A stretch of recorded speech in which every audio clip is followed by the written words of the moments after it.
మహాఘనుడా యెహోవా, మనోహరుడా యేసయ్యా.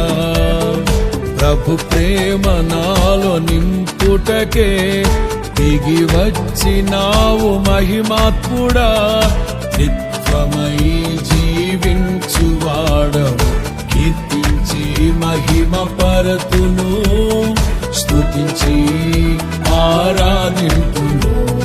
నీకే నారాధన, హల్లెలూయా. ఎలోహిం నీవే, ఎల్ షద్దై